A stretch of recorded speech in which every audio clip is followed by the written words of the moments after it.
Comme vous le savez, il m'arrive de faire un peu de bikepacking, y compris en compétition. Aujourd'hui, on va voir comment installer vos sacoches, lesquelles choisir, comment ranger les affaires dedans et quoi mettre dedans. Prenez un café parce qu'on a du boulot. Donc pour commencer, on va voir un peu ce qui existe comme sacoche à accrocher sur vos vélos. Principalement, vous avez la sacoche arrière qui est très généralement utilisée, qui permet de mettre beaucoup d'affaires. Vous avez la sacoche de top tube, celle-ci est un peu longue, mais généralement une courte est pas mal aussi à utiliser. Vous avez la sacoche d'intérieur de cadre. Attention, car suivant la taille de votre cadre, les bidons ne passeront pas, et y compris au niveau de la longueur. Il s'agit de prendre les bonnes mesures. Vous avez la petite sacoche pour mettre les cacahuètes et la sacoche de guidon. Voilà, avec ça, vous avez l'ensemble des sacoches qui existent. Après, il vous faut trouver la bonne taille et le bon modèle qui s'adapte à votre vélo. Maintenant que vous avez vos sacoches sur votre vélo, généralement au niveau des accroches, c'est très simple. Vous avez des simples scratch. C'est très facile à accrocher. C'est prévu pour être mis et enlevé assez facilement. Donc voilà. Par contre, au niveau du poids, c'est très important la répartition, car vous avez énormément d'affaires et de poids supplémentaires sur votre vélo, mais il faut savoir comment le disposer. Lorsque vous allez remplir votre sacoche de guidon, ne mettez pas des choses trop lourdes. La sacoche de guidon, par exemple, est parfaite pour mettre des gants, un petit kawaii, des chaussettes, beaucoup de choses très légères, car sinon ça va vous alourdir la direction et ça va rendre votre vélo difficile à conduire. C'est pareil, de temps en temps, vous pouvez mettre aussi des sacoches le long de la fourche. Attention, si vous avez trop de poids, votre vélo va perdre en maniabilité. Lorsque vous faites vraiment un long trip, vous êtes obligé parce que vous avez besoin de cette place.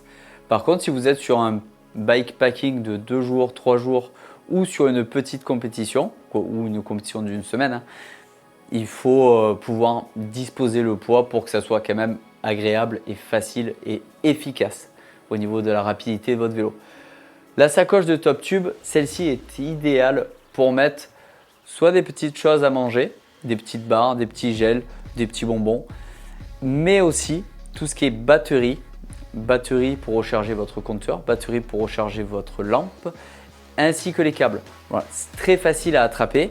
En urgence, vous n'avez plus de batterie sur votre lumière, vous n'avez pas besoin de chercher le câble dans votre sacoche de selle qui est planqué tout au fond. Il faut que ça soit très rapide. Et d'ailleurs, toute la vidéo, tout ce que je vais vous expliquer, le nouveau matériel que vous allez acheter ou essayer, avant tout, utilisez-le à l'entraînement. Il faut savoir comment on s'en sert et savoir qu'est-ce qui est pratique et pas pratique. Ce n'est pas le jour de la compétition en pleine nuit au milieu d'un désert en Espagne qu'il faut essayer des nouvelles choses. Ensuite, on passe à une des principales sacoches, car c'est la plus importante, c'est là où on va mettre le plus de choses, c'est la sacoche de selle. À savoir qu'elle a tendance à avoir du ballon lorsque vous allez être en danseuse. Étant donné que votre vélo est super lourd, dans chaque montée vous allez être en danseuse, sauf si vous avez vraiment pris un gros braquet à l'arrière. Mais dans tous les cas, lorsque vous allez installer la sacoche, en règle générale, prévoyez de mettre le maximum de poids près de la tige de selle et les choses les plus légères sur le haut. Ça évitera d'avoir trop de ballons. Pareil, au niveau des sangles, il faut que ça soit bien serré parce que le ballon va venir de là. Maintenant, on va voir tout ce qu'il faut installer dans vos sacoches parce que vous allez voir, on a vraiment beaucoup de matériel à mettre dedans. Pour commencer, on va voir les affaires, les habits qu'il faut mettre principalement la sacoche arrière. À savoir qu'il faut anticiper sur la météo. Si vous comptez rouler plusieurs jours et que vous allez rouler la nuit, attention à la fraîcheur, aux pluies éventuelles, au changement de météo. Donc dans tous les cas, vous pouvez prendre sur un bikepacking classique. On ne va pas parler d'ultra compétition pour l'instant, mais au minimum, vous prenez un cuissard sur vous, un cuissard de rechange. Vous prenez un kawaii, ça c'est obligatoire. Vous pouvez prendre un sans-manche thermique, ça vous permettra de le mettre par-dessus et de l'ouvrir dans les montées ou juste pour le mettre pour les descentes, admettons. Prenez 2 maillots, ça mange pas de pain, ça prend pas énormément de place, mais c'est quand même assez pratique et ça donne énormément de confort Ensuite, vous rajoutez une paire de gants, ça c'est une seule, ça suffit. Au moins 2 paires de chaussettes parce qu'on n'aime pas garder les pieds mouillés. Des sous-maillots, vous pouvez en prendre 2 aussi, étant donné que si des fois vous voulez repartir après une nuit, ça sera toujours plus agréable de remettre quelque chose de sec plutôt que repartir dans les affaires complètement trempées. Et des manchettes aussi, c'est quasiment obligatoire. Vous rajoutez à ça un petit tour de cou, un gilet. Ça c'est un vieux sans manche à moi, le jaune fluo. Il existe aussi des ceintures réfléchissantes pour rouler la nuit et la journée. C'est toujours mieux d'être vu plutôt que d'être classe avec du noir et qu'on nous fonce dessus. À savoir que dans ces affaires, vous pouvez rajouter des gros gants d'hiver, vous pouvez rajouter des surchaussures étanches et quasiment un indispensable pour le bikepacking, c'est le pantalon de pluie. Le pantalon de pluie, la bâche qui viendra vous sauver en cas de grosse averse. C'est vrai que ça, on n'y pense pas quand on fait du vélo en général. Mais par contre, dans les affaires, c'est indispensable. Petit conseil supplémentaire pour pouvoir les installer dans votre sacoche, que ça prenne le moins de place possible et que ça soit le plus pratique. Je vous conseille les petits sacs congélation. Vous voyez, c'est marqué Ultra. Ça veut dire que c'est compatible. Par exemple, là, ça c'est un soupule manche longue qui me sert soit pour m'arrêter, soit en cas de grosse fraîcheur. Je vais le rouler comme ceci, essayer de lui faire prendre le moins de place possible, le mettre dans mon petit sac.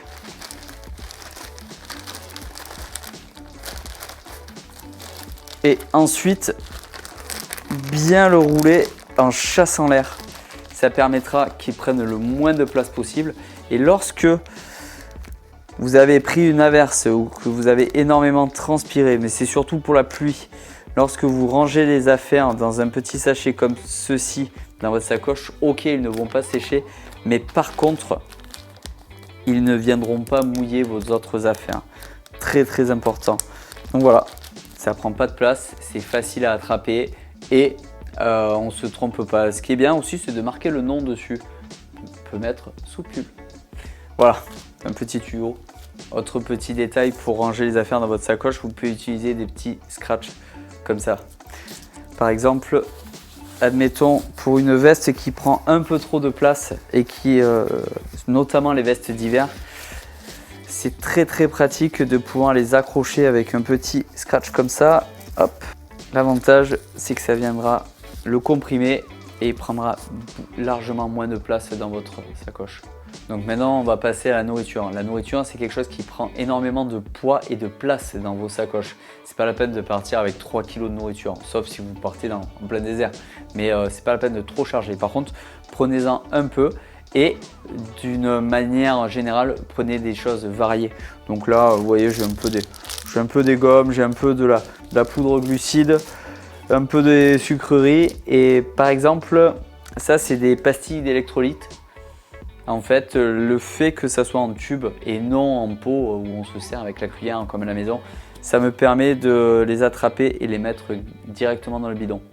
C'est assez pratique, ça c'est un petit tuyau, ça prend très peu de place, c'est très pratique. Donc maintenant on va parler de la gestion de vos nuits, si des fois vous avez prévu de dormir dehors. Donc le minimum à avoir, mais vraiment le minimum c'est au moins 2 couvertures de survie avec vous. Une que vous pouvez utiliser pour le confort, c'est-à-dire si vous avez un peu froid, vous pouvez vous enrouler dedans. Ok, ça va vous permettre de passer une nuit au moins chaude. Par contre, gardez-en toujours une avec vous, car c'est très compliqué de les replier. Gardez-en toujours une avec vous en cas de sécurité, si des fois il arrive un pépin à vous ou à quelqu'un d'autre. À savoir que pour dormir aussi, vous pouvez prévoir des tout petits matelas gonflables. Vous avez aussi des sacs de couchage qui sont très petits, ça s'appelle des bivy. Soit vous avez les modèles de base à usage quasiment unique, soit vous avez des modèles un peu plus confortables. Ça c'est très pratique, ça dépend un peu dans quelle idée vous partez. Mais dans tous les cas, le duvet avec les plumes d'oie, c'est un peu trop gros pour mettre en bikepacking. Maintenant, on va parler d'électricité et surtout d'électronique. Parce que les choses principales à avoir, ça reste des lampes. Ne partez jamais avec une seule lampe. Si des fois vous avez un problème avec, ça serait dommage de vous retrouver coincé sans aucune lumière. Prenez-en toujours une petite, moins performante, mais qui permettra d'assurer le coup. Essayez énormément vos lumières à l'avance. L'autonomie, il y a celle qui est donnée par le constructeur, mais il y a celle qu'on constate. C'est très important de ne pas se faire avoir. Sur les lumières arrière, c'est pareil. Attention à avoir la bonne autonomie et n'hésitez pas à en prendre plusieurs. Avec vous également, lorsque vous partez à partir de 2 jours, 3 jours, prenez absolument des batteries externes. Moi, généralement, j'en prends 2 qui correspondent à une grosse. Ça, c'est 2 de 10 000 mAh. Je préfère en avoir 2 parce que ça m'est déjà arrivé. J'en ai une qui avait grillé. Sur une course et je m'étais vraiment retrouvé sauvé par la deuxième. Vous pouvez en mettre une dans votre sacoche de top tube et l'autre complètement à l'arrière dans votre sacoche de selle. C'est pas obligé d'avoir les deux au même endroit. Ensuite, vous avez les câbles. Prenez forcément les câbles en relation avec tous vos appareils. Vous voyez les tout petits câbles comme ceci, c'est hyper pratique parce que du coup ça ne prend pas de place. Mais il vous faut être sûr de votre matériel et d'avoir assez de câbles pour recharger tous vos appareils. Vous voyez là, lampe, téléphone, compteur, lumière arrière. Et ça, c'est même le câble pour recharger les batteries de vie derrière. Ça en fait, hein. Mettez-les dans un petit sachet congélation. Honnêtement, les sachets congélation, c'est à utiliser de partout. Ça évitera qu'ils prennent de l'eau. Ensuite, si des fois vous arrêtez à l'hôtel ou dans un café, que vous n'avez pas besoin d'utiliser votre batterie externe, prenez des plugs 220. L'avantage, si vous avez des plugs comme ça avec 2 prises, vous pourrez charger 2 fois plus d'appareils. C'est dommage de se retrouver avec plein de câbles, plein d'appareils à recharger, mais qu'il vous manque des prises 220 parce que c'est bien beau de demander à tout le monde dans les bars, machin et tout. C'est quand même pas très pratique. Moi, généralement, je pars toujours avec ce câble qui est un câble universel. Ça, c'est le câble de survie. C'est celui qui va me permettre de me sauver si des fois mais j'ai un problème sur un câble. Voilà, il fait tout. Ensuite, vous avez le compteur. Le compteur, attention à l'autonomie. Attention à l'autonomie, mais aussi attention à comment vous pouvez le recharger. Le problème, c'est qu'entre la prise du compteur et le guidon, généralement, il y a très peu de place. Il faut souvent utiliser des câbles coudés. Donc, ou sinon décaler le support de compteur pour pouvoir le brancher. Ça, c'est un petit détail, mais qui peut surtout vous embêter.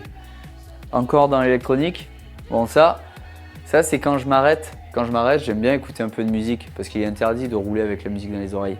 Ça, c'est un petit lecteur MP3 à pile. Bon, c'est vrai que ça se fait plus trop, hein, mais c'est très pratique. N'hésitez pas à prendre les piles qui vont avec. Ça. Les écouteurs pour les dérailleurs électroniques type SRAM AXS ou même Campagnolo Super Record. C'est quand même bien d'avoir une batterie ou le chargeur. C'est une question de choix et de matériel. Le chargeur, on l'a tous. La batterie, c'est quelque chose à acheter en plus. Voilà, c'est quand même dommage de se retrouver coincé. Si des fois vous avez un dérailleur mécanique, c'est pas pour le poids que ça prend un câble de dérailleur qu'il faut s'en passer. C'est quand même bien de l'avoir. L'important, c'est de savoir surtout le remplacer. Parce que si on n'a ni les outils ni les compétences, ça sert à rien de le prendre. Et ça vaut pour tous les outils, hein. On continue la partie mécanique et la partie réparation. Donc les chambres à air, ça c'est pas la première vidéo où on en parle. Sachet congélation aussi. Ce qui est bien, c'est d'avoir un petit lien avec un ou deux démonts de pneus. Pratique, au moins on ne cherche pas dans quelle poche c'est ça. Vous pouvez mettre au fin fond de votre sacoche arrière, ça fait un peu de poids. C'est quand même assez souple, ça va pouvoir être comprimé. C'est pratique. C'est pratique. Vous pouvez prendre des liens aussi. Ça, généralement, ça peut être pas mal. Un petit bout de pneu. Il vous faut également une patte de dérailleur, un couteau qui pourra vous aider à faire des petites réparations, notamment couper un lien. Il vous faudra aussi une pompe, le multitools. Si vous êtes en tubeless, pourquoi pas des mèches. Dans tous les cas, il faut prévoir énormément de petites choses. Prévoyez les problèmes mécaniques et les solutions pour pouvoir les réparer. Avec ça, vous serez refait. En plus des outils de réparation, prévoyez toujours un peu d'huile pour votre chaîne parce que si vous partez faire, admettons, 5 jours de vélo, 300 km par jour, ben, la chaîne, elle aura besoin d'un peu d'amour. Maintenant, on passe à quelque chose d'assez important, c'est l'argent. Quand on est en bikepacking, on va avoir tendance à avoir besoin d'acheter du ravitaillement au bord de la route. Ce qui est bien, c'est de prendre plusieurs moyens de paiement et surtout de ne pas les ranger dans la même poche. Mettez, admettons, un billet au fin fond d'une sacoche, votre carte bleue dans une autre. Parce que sinon, ça peut arriver de perdre directement votre petit porte-monnaie et de vous retrouver complètement coincé. Je vous dis ça, ça m'est déjà arrivé. Vous pouvez mettre aussi votre carte bleue directement enregistrée dans votre téléphone. Ça peut être pratique, ça aussi. Mais si vous n'avez plus de batterie, vous n'avez plus de moyens de paiement. La dernière chose à prévoir en bikepacking, vous avez deux choses. Un peu de crème, des pansements, des choses qui peuvent vous aider pour si des fois vous avez des tracas corporels. Notamment, ne serait-ce que de la crème pour la selle. Ça, c'est très important. Et puis, prenez du papier, ça peut vous servir. Dernière chose, en bikepacking, les lunettes photochromiques, c'est vraiment pratique. Ça vous permet d'avoir une seule paire de lunettes pour couvrir la nuit et la journée. Donc, quoi de mieux? Donc voilà, je pense qu'on a couvert l'ensemble du matériel à prendre quand on fait du bikepacking. Lorsque vous voulez faire de la compétition, vraiment de la compétition extrême, vous devez faire des choix. Tout ce qui est important est derrière moi, mais vous devez en enlever le maximum pour avoir le vélo le plus léger possible et de prendre absolument tout ce que vous en avez besoin. Si des fois vous prenez des choses dans votre sacoche et que vous ne vous en servez pas pendant la course, quelque part vous l'avez pris pour rien. Sauf si c'est un kawaii ou une couverture de survie, car ça peut vraiment vous aider. Donc voilà, et il faut faire des choix, les assumer, savoir pourquoi on les fait et prendre énormément de plaisir. J'espère que cette vidéo vous a plu et je vous dis à très vite pour d'autres vidéos dans ce style. À bientôt!